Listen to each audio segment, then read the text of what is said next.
नमस्कार।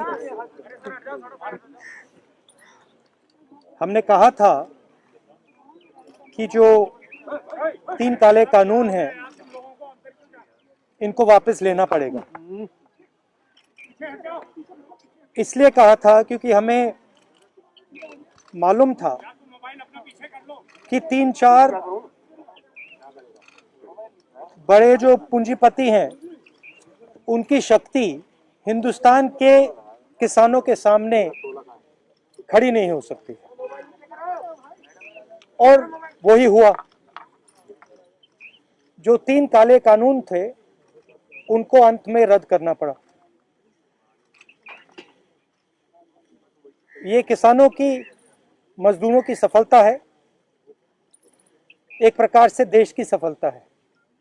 मगर जिस प्रकार से ये कानून रद्द किए गए, बिना कोई डिस्कशन, पार्लियामेंट में इसके बारे में चर्चा नहीं होने दी,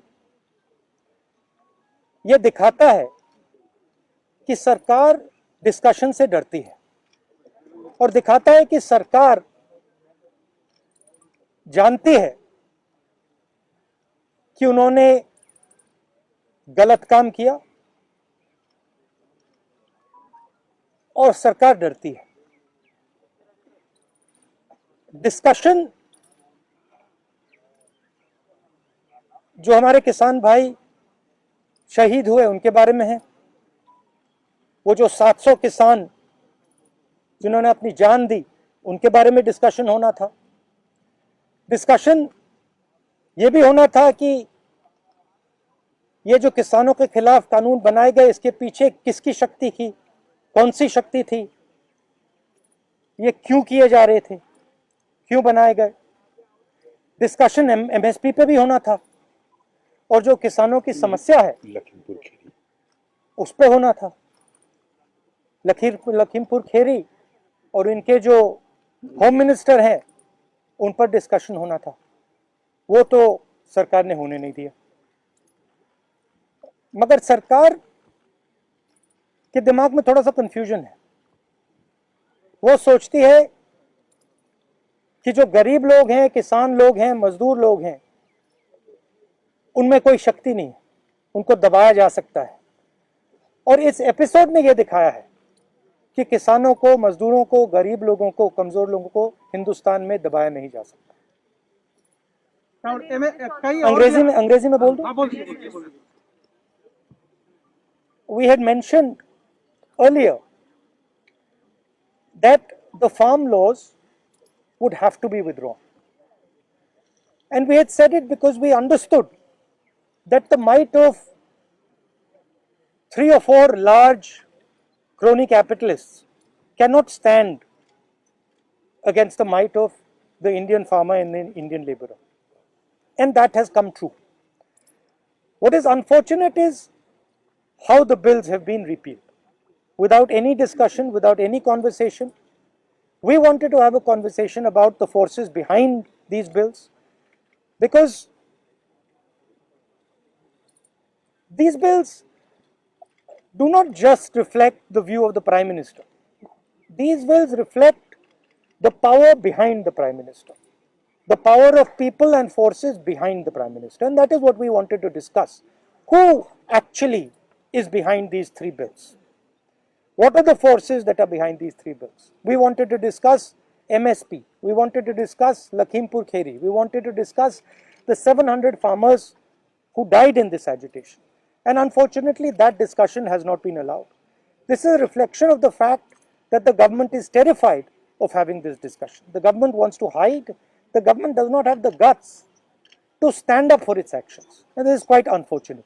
सर, आप लोग इस पूरे आंदोलन में 2-3 मांग पहले भी थी आपकी, पहले जैसे कि एमएसपी की गारंटी मिले, दूसरी की जो गृह राज्य मंत्री हैं अजय मिश्रा टेनी, उनका इस्तीफा हो। क्या इस कानून को वापस लेने से अब आपकी ये मांग खत्म हो गई, या ये इस पर अभी आपका प्रदर्शन धरना या मांग? ये तो देखिए, ये जो 3 कानून थे, ये किसानों पर आक्रमण था, मजदूरों पर आक्रमण था।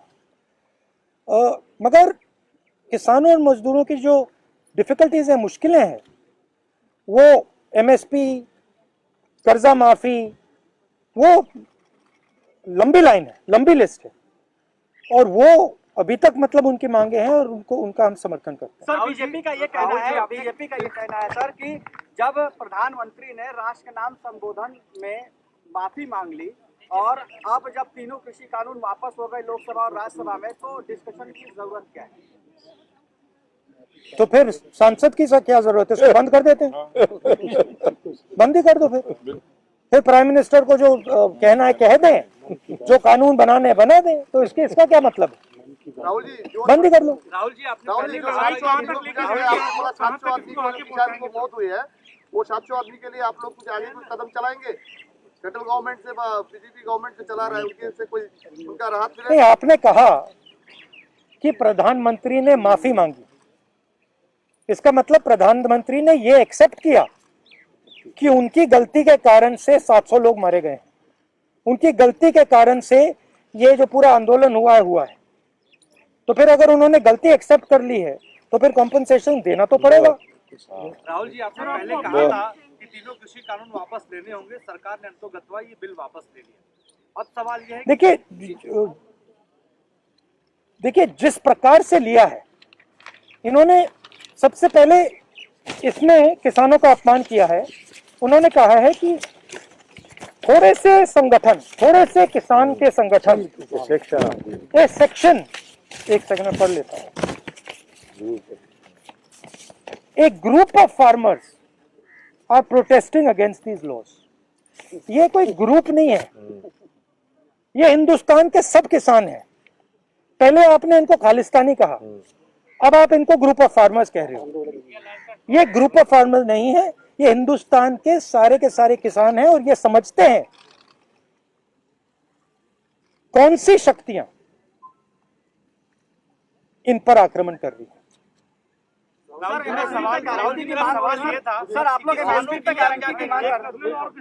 किसानों के लिए क्या की, किसान संगठन के नेता अभी भी बॉर्डर पर बैठे हुए हैं, राहुल गांधी जी क्या अपील करेंगे उन किसान संगठनों से, क्योंकि संसद में अभी नहीं, मैं किसान संगठनों से क्या अपील करूंगा, उनसे कोई अपील करने की जरूरत नहीं है। मैं ये कह रहा हूं कि जिम्मेदार कौन है? जिम्मेदार किसान संगठन है क्या? उनने क्या गलती की है?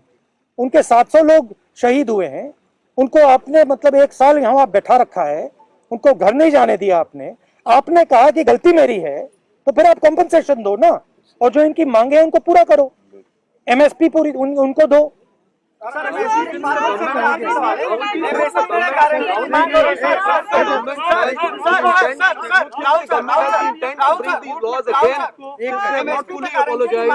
भैया देखिए, रुकिए ना भैया, आपने पूछ लिया, अब बाकी लोग भी बैठे हैं यहाँ पे। सर आपको सरकार intent is not yet clear, you know, since they have not agreed to all the demands, and you think they will Look, bring this is them not again? an isolated event. This is the thing to understand. Just now, one of our journalists was asking me the question, why Parliament should exist. Right? He does not even understand the question he is asking. Because this entire instrument is captured by the same forces that are pushing the farm bill. It is the same forces that carried out demonetization. It is the same forces that put afloat GST. It is the same forces that didn't give any money to the poor people during COVID. So the question is not whether the government is going to try to pass these farm laws again. The question is that the government is captured by a group, by an interest that is against the poor people of this country. They will do whatever can be done to damage the future of the poor people of the country.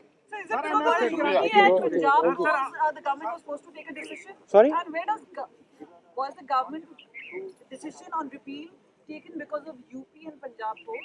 And what do you plan to do about the MSP? You'll be asked The decision was taken by the government because the government could not face the power, the strength of the Indian people represented in this case by the farmers and the laborers. Of course, the idea that UP elections are near, that must have played something in their mind. Sir, what about Last question. Sir, Sir, what do you about still the doubt MSP? the intention of the government? Because government is saying that they are fully in support of the farmers, that's why they are repealing the laws. Do you still doubt the intention So of the government? if they were fully in support of the farmers, what were they doing for the last 1 year?